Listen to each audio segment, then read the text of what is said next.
Patrick Starr has been stupid for 25 years, and it has never cost him anything. That is the thing you do not notice at first. On a show where consequences are real, where SpongeBob can lose his job, Squidward can have his dreams crushed, Sandy can be stripped of everything she built in Bikini Bottom, Patrick absorbs everything and walks away clean. He glues SpongeBob into a laundry wringer with permanent adhesive, and SpongeBob forgives him. He funds a terrible song with SpongeBob's money.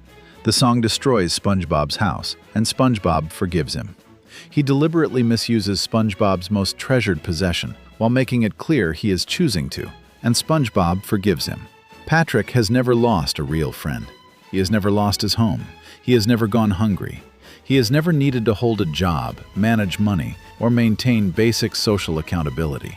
His stupidity causes damage everywhere and costs him nothing. And if you watch carefully enough, you start to wonder whether that is really stupidity at all. Here is the defense most people would offer. Patrick is a cartoon character. He is protected from consequences because he is written that way. He is the lovable idiot, the show's comfort character, and the writers keep him in place so the dynamic does not collapse. Simple as that. But that explanation has a hole in it.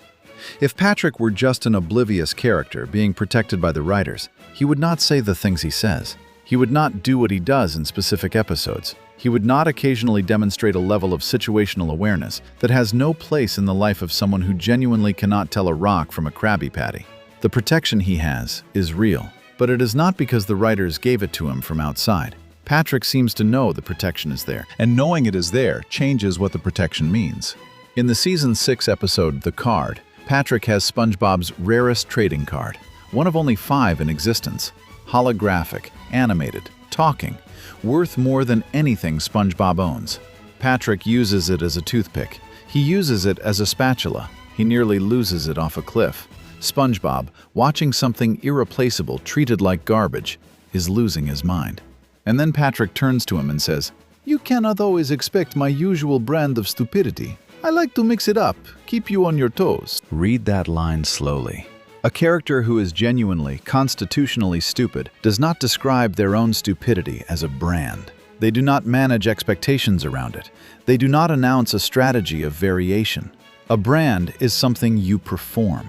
Keeping someone on their toes is something you decide to do. That line is Patrick telling SpongeBob, and whoever else is listening, that he knows exactly what he is doing, and he chose to do it. That is not an accident. That is a character who is aware of their own role in the story they are living inside. And it is not the only time. In the Season 3 episode, Rockabye Bivalve, Patrick and SpongeBob adopt a baby scallop.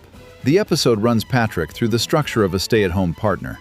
He is supposed to look after the scallop while SpongeBob works. He fails spectacularly, watching television all day instead.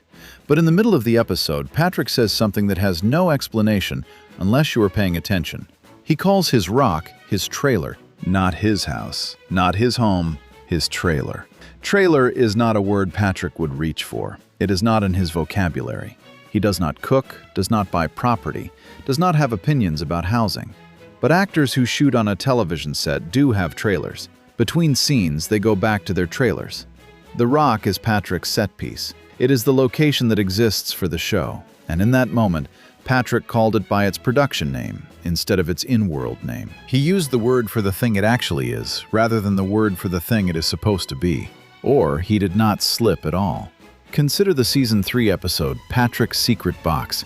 SpongeBob spends the whole episode desperate to know what Patrick is hiding in a locked box. The comedy is that the secret is nothing. It is a photo of Patrick at a Christmas party in his underwear, a mundane punchline to a box SpongeBob treated like it contained dangerous information. But here is what the episode is actually doing. Patrick has guarded something from SpongeBob. He has maintained secrecy through an entire episode of pressure, curiosity, and manipulation. He is, for the first time in the show's run, functioning as someone with something to protect. And the thing he is protecting is specifically his image. The photo is embarrassing. Embarrassing is a category that requires you to know other people are watching. You can only be embarrassed by what you think observers will judge. Patrick guards that box not just from SpongeBob. He guards it from the camera. He guards it from us. And in the Season 2 episode, Survival of the Idiots, Patrick reads Sandy's hibernation warning sign perfectly on the first try. Full sentences, complete comprehension, This is notable because Patrick's relationship to text is wildly inconsistent across the show. He fails to understand basic written instructions in some episodes. He misidentifies letters in others. But in this episode, when the plot requires him to understand the sign in order to enter Sandy's tree dome and continue the story, he reads it without issue. His literacy appears and disappears based on what the scene needs, which is exactly how an actor learns lines. You know the words when the scene requires the words. You do not know them otherwise. Then there is the Season 3 episode, No Weenies Allowed. SpongeBob wants to get into the salty spittoon, the toughest bar in Bikini Bottom. He is too soft to pass as tough, so Patrick coaches him. Patrick tells SpongeBob exactly what to do and say to perform toughness convincingly enough to fool the bouncer.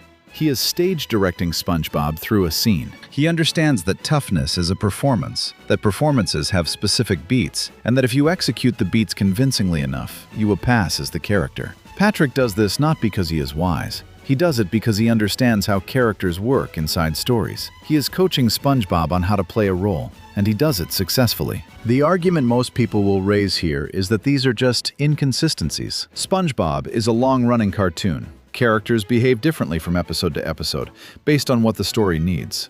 The writers are not tracking continuity that carefully.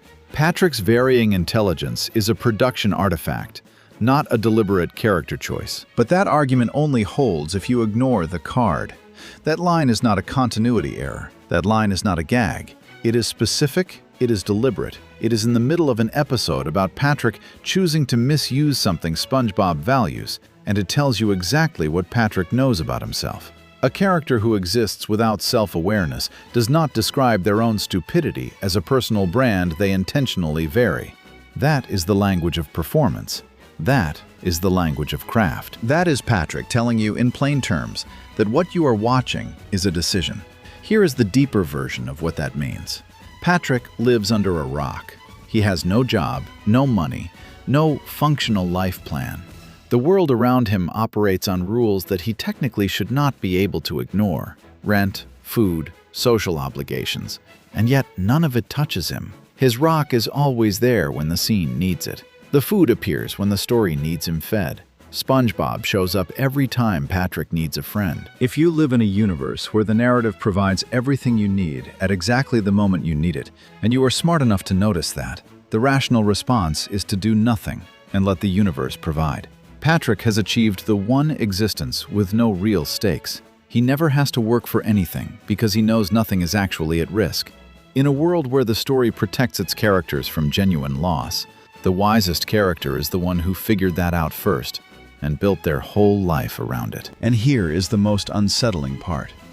Patrick's fourth wall awareness never benefits anyone but Patrick. When he breaks character, when he slips into meta language, when he demonstrates knowledge he should not have, it is always in service of himself. He coaches SpongeBob through No Weenies Allowed because the scene needs him to, and he complies with the scene. He reads the hibernation sign because the plot needs him inside the dome. He manages SpongeBob's expectations about the card because he wants to. But he never uses the awareness to spare SpongeBob pain. He never uses it to correct a mistake before it lands. He uses it precisely when it serves him, and when it does not, he reverts to the starfish sitting under a rock who does not understand what a job is. That is not stupidity. That is selection. That is a character who has calculated exactly when to deploy each version of himself and does it consistently across 25 years without ever being caught. The stupidity is the most sophisticated performance on the show. And the most dangerous thing about it is that nobody will ever believe that, because the performance is too good. Patrick figured out the cheat code for a cartoon life.